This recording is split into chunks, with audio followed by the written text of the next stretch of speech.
વાત સુરતની સુરત જિલ્લામાં અવિરત રીતે વરસાદથી રહ્યો છે। માંડવીની જીવાદોરી સમાન ગોરધા ડેમ ઓવરફ્લો થયો છે।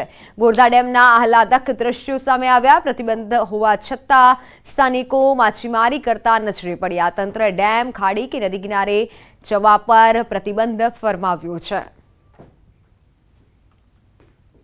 દક્ષિણ ગુજરાતના 4 જિલ્લાઓમાં ભારેથી ભારે વરસાદની આગાહી દ્રશ્યમ બતાવવાનો પ્રયાસ કરીશ કે સુરત જિલ્લાના માંડવી ખાતે આવેલો ગોરધા ડેમ સિઝનમાં પ્રથમ વખત ઓવરફ્લો થવા પામ્યો છે।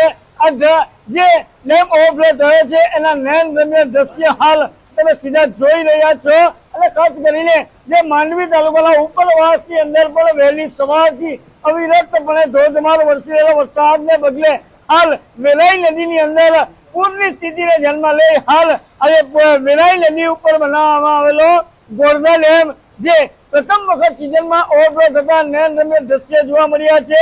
તો ક્યાંક ને ક્યાંક જે વહીવટી તંત્ર દ્વારા પણ અનુરોધ કરવામાં આવ્યો છે કે માછીમારોએ પણ પૂરની સ્થિતિમાં ખાડીઓમાં કે નદીઓમાં માછીમારી કરવા જેવું નહીં, પરંતુ એ ચોક્કસપણે દ્રશ્યો પણ તમે જોઈ રહ્યા છો કે સ્થાનિકો હાલ અહીં માછીમારી પણ પૂરના પાણીની અંદર કરી રહ્યા હોય એવા ચોક્કસપણે દ્રશ્યો તમે જોઈ રહ્યા છો। ખાસ કરીને જે આ સિઝનમાં પ્રથમ વખત આજે ગોરધા ડેમ છલકાતા નયનરમ્ય દ્રશ્યો જે સર્જાયા છે, જે આહલાદક વાતાવરણનો નજારો પણ જોવા મળી રહ્યો છે। અને ખાસ કરીને જે ઉપરવાસના વરસાદને લીધે હાલ 2 કલાકની અંદર જ આ ડેમ જે ઓવરફ્લો થવા પામ્યો છે ને જે છલકાયો છે, જેના નયનરમ્ય દ્રશ્ય તમે સીધા જોઈ રહ્યા છો। સહાયક કેમેરામેન સ્મિત રાઠોડ સાથે કેતન પટેલ, ન્યૂઝ 18 ગુજરાતી, માંડવી, સુરત। સુરત જિલ્લાના તમામ તાલુકાઓમાં રહેલી સવારથી અવિરત રીતે વરસાદ વરસી રહ્યો છે। 2 દિવસના વિરામ બાદ સમગ્ર સુરત જિલ્લાની અંદર મેઘમહેર જોવા મળી રહી છે। સુરત જિલ્લામાં સૌથી વધુ ઉમરપાડા તાલુકાની અંદર સવારથી 6 વાગ્યાથી 1 વાગ્યા સુધીમાં 4 ઇંચ જેટલો વરસાદ નોંધાયો। બારડોલી તાલુકામાં 2 ઇંચ અને કામરેજ તાલુકામાં 2.5 ઇંચ વરસાદ નોંધાયો। ત્યારે તાલુકામાં 2 કે 1 ઇંચ જેટલો વરસાદ પડતા ધરતીપુત્રોમાં ખુશીનો માહોલ જોવા મળી રહ્યો છે। ગુજરાત સરકારના હવામાન ખાતાએ દક્ષિણ ગુજરાત ઉપર આપ્યું છે એલર્ટ। ખાસ કરીને દ્રશ્યમ બતાવવાનો પ્રયાસ કરીશ કે સુરત જિલ્લાના સમગ્ર તમામ તાલુકાઓમાં વહેલી સવારથી વરસી રહ્યો છે વરસાદને પગલે વાતાવરણમાં ઠંડક પસરી છે। તો ક્યાંક ને ક્યાંક જે ખેડૂતો પણ છે એ જે ખેતીના કામમાં જોતરાયા છે। જો જિલ્લાના વરસાદની વાત કરવામાં આવે તો સુરત જિલ્લાનું ચેરાપુંજી સમાન કહેવાતું ઉમરપાડાની અંદર 4 કલાકની અંદર 4 ઇંચ જેટલો વરસાદ ખાબકવા પામ્યો છે। અને ગ્રામ્ય વિસ્તારની તો વડોદરામાં શિનોરમાં જામ્યો છે વરસાદી માહોલ। તરવા, ઉતરાજ, ટિમ્બરવા સહિતના ગામોમાં વરસાદી માહોલ જામ્યો છે। શિનોરની મુખ્ય બજારોમાંથી પાણી વહેતા થયા। રેલવે ગરનાળામાં પાણી ભરાતા વાહનો ફસાયા। ગરનાળામાં પાણી ભરાતા 2 કિલોમીટર ફરી અને વાહન ચાલકો જવા મજબૂર બન્યા। ફોનલાઈન પર સંવાદદાતા હાર્દિક દીક્ષિત જોડાઈ ચુક્યા છે। હાર્દિક, વડોદરામાં કેવો વરસાદ છે અત્યારે? બિલકુલ, જો વડોદરાની વાત કરીએ તો વડોદરા શહેર અને જિલ્લાના જે નાગરિકો છે તેઓ વરસાદ માટે તરસી રહ્યા છે, કારણ કે વરસાદ જે છે તે જોયો જામ્યો નથી, પરંતુ એક કમનસીબી છે કે વરસાદી ઝાપટા પડતાની સાથે જ ઠેર ઠેર જે છે તે પાણી ભરવાની સમસ્યા જે છે તે ઉત્પન્ન થતી હોય છે। આ દ્રશ્યો તમે જે જોઈ રહ્યા છો તે સિનોરના દ્રશ્યો છે। અહીંયા તરવા, ઉતરાજ, ટિમ્બરવા સહિતના જે ગામો છે ત્યાં વરસાદી પાણી ભરાઈ ગયા છે અને દ્રશ્યોમાં જોઈ શકાય છે કે વરસાદને પગલે સિનોરનો જે મુખ્ય માર્ગ છે અને મુખ્ય બજાર છે ત્યાં પણ વરસાદી પાણી જે છે તે વહેતા થયા છે। ઘૂંટણસમાં પાણી જે છે તે ભરાઈ ગયા છે, જેના કારણે જે વાહન ચાલકો છે તે અટવાયા છે। તો રાહદારીઓ છે તેઓ ભારે હાલાકીનો સામનો જે છે તે કરી રહ્યા છે। તો બીજી સાથે વાત કરીએ તો રેલવેનું જે ગરનાળું છે તેમાં પણ પાણી ભરાઈ ગયું છે, જેના કારણે જે વાહન ચાલકો છે તેઓ લગભગ 2 થી 3 કિલોમીટર દૂર ગોળ ફરીને જવું પડે તેવા પ્રકારની પરિસ્થિતિ જે છે તેનું નિર્માણ થયું છે। એટલે આ જે નગરપાલિકા હોય છે તેમના દ્વારા પ્રી મોન્સૂન કામગીરી જે છે તે કાગળ પર કરવામાં આવી હોય તેવા દ્રશ્યો પરથી ફલિત થાય છે। હજી ચોમાસું જામ્યું નથી, પરંતુ જ્યારે ચોમાસું વડોદરા શહેર જિલ્લામાં જામશે ત્યારે નાગરિકોની કયા પ્રકારની દશા થશે તેનો દ્રશ્યો પરથી અંદાજો લગાવી શકાય છે। બિલકુલ હાર્દિક, આભાર માહિતી બદલ। તો વલસાડ જિલ્લામાં આજે સવારથી વરસાદની હેલી યથાવત છે। જિલ્લાના તમામ તાલુકાઓમાં નોંધપાત્ર વરસાદ વરસ્યો। જોકે બપોર સુધી કપરાડા તાલુકામાં 2.5 ઇંચથી વધુ વરસાદ નોંધાયો। આથી કપરાડાના રસ્તાઓ થોડીક જ વારમાં પાણી થઈ ગયા। કપરાડાની સાથે વલસાડ, ધરમપુર અને પારડી તાલુકામાં પણ 1-1 ઇંચ વરસાદ વરસ્યો, જ્યારે વાપી અને ઉમરગામ તાલુકામાં 0.5 ઇંચ જેટલો વરસાદ નોંધાયો। જિલ્લામાં સતત વરસી રહેલા વરસાદના કારણે ખેડૂતોમાં ખુશી છવાઈ છે। આજે પણ વલસાડ જિલ્લામાં ભારે વરસાદની હવામાન વિભાગની આગાહી છે। એક દિવસના વિરામ બાદ ફરી એકવાર વલસાડ જિલ્લામાં મેઘ સવારી યથાવત છે। આજે સવારથી જિલ્લાના તમામ તાલુકાઓમાં વરસાદી માહોલ છવાયો હતો। સવારથી જિલ્લામાં વાદળછાયું વાતાવરણ છે। વહેલી સવારે વલસાડ શહેર અને આસપાસના વિસ્તારમાં ધોધમાર વરસાદ વરસ્યો હતો। આ સાથે જિલ્લાના ધરમપુર, પારડી, કપરાડા, ઉમરગામ અને વાપીમાં પણ નોંધપાત્ર વરસાદ વરસ્યો। હવામાન વિભાગે વલસાડ જિલ્લામાં ભારે વરસાદની આગાહી કરી છે। વાત નવસારીની। નવસારીમાં 2 દિવસના વિરામ બાદ ફરી જિલ્લામાં વરસાદી માહોલ જામ્યો। નવસારી જિલ્લાના તમામ તાલુકાઓમાં વરસાદ વરસી રહ્યો છે। નવસારી શહેરમાં આવેલા સર્કિટ હાઉસ, ડેપો, જૂના થાણા, કુંભારવાડ સહિતના વિસ્તારોમાં વરસાદી ઝાપટા પડ્યા। નવસારીના ગ્રામ્ય વિસ્તારોમાં પણ વાદળછાયા વાતાવરણ બાદ વરસાદી માહોલ જામ્યો। ગણદેવી તાલુકાના ધનોરી, બિલીમોરા, ચાંગા સહિતના ગ્રામ્ય વિસ્તારોમાં પણ વરસાદ નોંધાયો।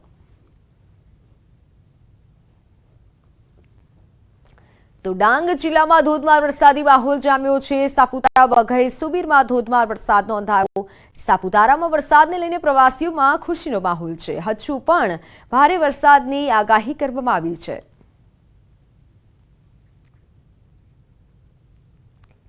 તો મહીસાગર જિલ્લામાં સાર્વત્રિક વરસાદી માહોલ જામ્યો છે। ગત રાત્રિએ મહીસાગર જિલ્લામાં મન મૂકી મેઘરાજા વરસ્યા। કડાણા તાલુકામાં 3.5 ઇંચ જેટલો વરસાદ નોંધાયો। ખાનપુર તાલુકામાં 2.5 ઇંચ વરસાદ નોંધાયો। બાલાસિનોર તાલુકામાં 1 ઇંચ કરતાં પણ વધુ વરસાદ નોંધાયો। મહીસાગર જિલ્લામાં લુણાવાડામાં 1.5 ઇંચ વરસાદ વરસ્યો। સંતરામપુર અને કડાણા તાલુકામાં પણ વરસાદી માહોલ જામ્યો। ગત રાત્રિએ મહીસાગર જિલ્લાના વિવિધ તાલુકાઓમાં વીજળીના કડાકા ભડાકા સાથે ધોધમાર વરસાદ પડ્યો। ગીર સોમનાથમાં કોડીનારમાં વરસાદી માહોલ છે। ગ્રામીણ વિસ્તારોમાં અત્યારે વરસાદ થઈ રહ્યો છે। કોડીનાર, પેઠાવાડા, આણંદપુર વરવા વરસાદ, નવાગામ, કડવાસણમાં પણ વરસાદી માહોલ જામ્યો।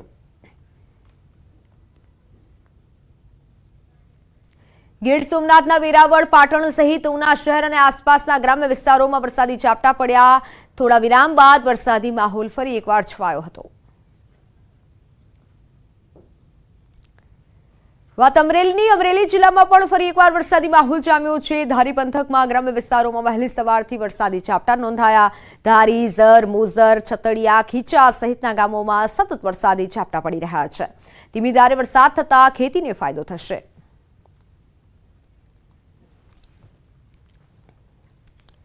નજર અન્ય સમાચારો પર તો રાજકોટમાં નકલીનો રાફડો ફાટ્યો છે। માલિયાસણના પીપળિયામાંથી નકલી શાળા પકડાઈ છે। જી હા, કોઈ પણ પ્રકારની માન્યતા વગરની આ શાળા ધમધમતી હતી। ગૌરી પ્રી પ્રાઇમરી સ્કૂલને શિક્ષણ વિભાગ દ્વારા સીલ મારવામાં આવ્યું છે। આ સમગ્ર મામલે પોલીસને જાણ કરવામાં આવી છે।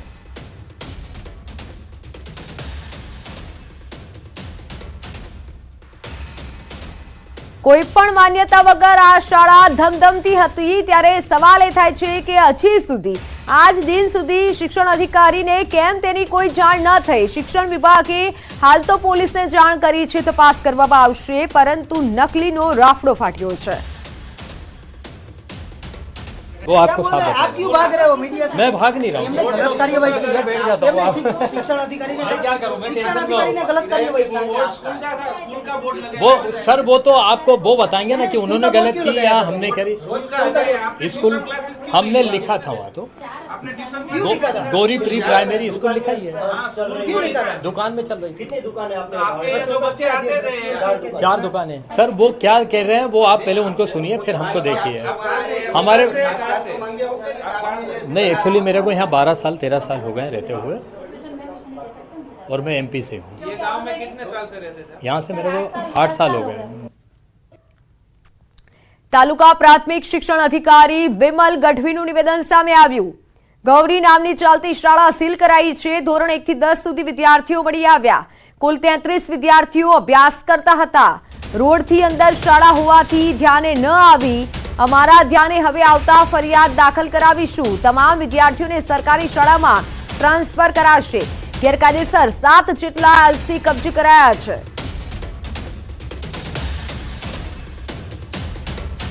શિક્ષા અધિકારી આવ્યા ને ત્યારે અમને ખબર પડી કે આ સ્કૂલ નકલી છે. ત્યાં લગી અમને નહોતી ખબર. કેટલા વર્ષથી અહીંયા ભણતું હતું? આ બાળક મારું 6 વર્ષથી અહીં ભણે છે. જ્યારે સ્કૂલ સ્ટાર્ટમાં બની ને ત્યાંથી ભણે છે. કેટલા અંદાજિત કેટલા વિદ્યાર્થીઓ અહીંયા હશે? અહીંયા વધીને 30 થી 35 વિદ્યાર્થીઓ હશે, વધારે હતા નહીં. આવે ને જાય અને સલટી માંગીને લઈ ઉપડે. કોઈને સલટી દે જ નહીં. આને કેટલા ધમકી મારીને ગયા છે, પણ આ મેં એવો ફેસલો લીધો, પૈસા એમ કે પૈસા દઈ, પણ મારે પૈસા જોતા નથી, મને સલટી જઈશ. તપાસ પર જતા ખ્યાલ આવ્યો કે આ માન્યતા વગરની શાળા ચાલી રહી છે, જે ગૌરી પ્રાઇમરી શાળાના નામથી એ લોકો, ગૌરી ઇંગ્લિશ મીડિયમ સ્કૂલના નામથી એ લોકો શાળા ચલાવી રહ્યા છે. પોલીસ ફરિયાદ હું જ કરીશ. સાહેબ, આ 2019 થી શાળા શરૂ હતી, હવે સાહેબ આ પરિસ્થિતિ જે ચાલે છે રોડથી અંદરના વિસ્તારમાં ક્યાંય કોઈના ધ્યાનમાં આવેલી નથી. હવે નજરમાં આવતા જ્યારે ફરિયાદ અમને ગઈકાલે સાંજે પ્રથમવાર મળી છે, તો આજે જ અમે એના ઉપર એક્શન લીધા છે. ગુજરાત એટીએસને મોટી સફળતા મળી છે. ડ્રગ્સ સાથે અફઘાની નાગરિકની પણ ધરપકડ કરવામાં આવી છે. દિલ્હી ખાતેથી 460 ગ્રામ હેરોઇન સાથે શખ્સને ઝડપ્યો છે. આંતરરાષ્ટ્રીય ડ્રગ્સ રેકેટમાં સંડોવાયેલ હતો મોહમ્મદ યાસીન.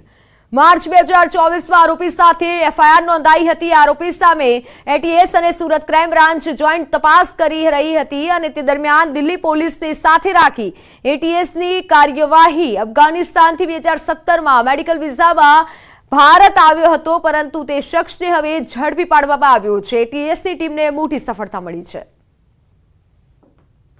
ટીમ બનાવવામાં આવેલી, જેમાં એટીએસના પીઆઈ અજીત ચાવડાના નેતૃત્વમાં એટીએસની ટીમ અને સાથે સાથે સુરત ક્રાઇમ બ્રાન્ચની ટીમ પણ રાખવામાં આવેલી. એ ટીમ દિલ્હી પોલીસની મદદથી એ જે શકમંદ માણસ છે એની જે જગ્યા ઉપર એ વેચણી કરતો હતો ત્યાંથી એની ધરપકડ કરી અને એની ઝડપી દરમિયાન લગભગ 460 ગ્રામ હેરોઇનને પણ એનાથી આપણે રિકવરી કરવામાં આવેલી છે. એ જે માણસ છે મોહમ્મદ યાસીન, એ મૂળ જલાલાબાદ અફઘાનિસ્તાનનો રહેવાસી છે. એ 2017માં ઇન્ડિયામાં આવ્યો હતો, મેડિકલ વિઝાના આધારે આવ્યો હતો. તો અમદાવાદમાં 10 વર્ષની બાળકીના અપહરણનો કેસ. કાલુપુર પોલીસે 4 આરોપીઓની ધરપકડ કરી લીધી છે. દંપતીને સંતાન ન હોવાથી અપહરણ કર્યું હતું. આરોપી રાહુલ અને તેની પત્ની સહિત એકની ધરપકડ કરાઈ છે. બાળકીના અપહરણના સીસીટીવી પણ સામે આવ્યા હતા.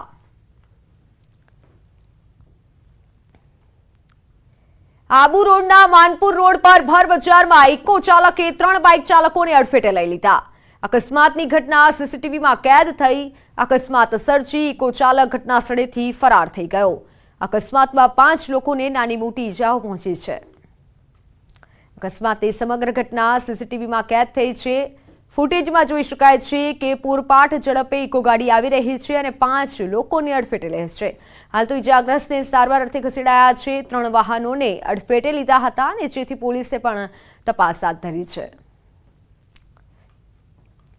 વાલીઓ માટે લાલબત્તી સમાન કિસ્સો સામે આવ્યો છે. ભાવનગર જિલ્લાના શિહોર તાલુકાના આંબલા ગામે બ્લોકનો માલ બનાવવા માટેના મિક્સચરમાં આવી જતા 2 બાળકોના મોત નીપજ્યા છે.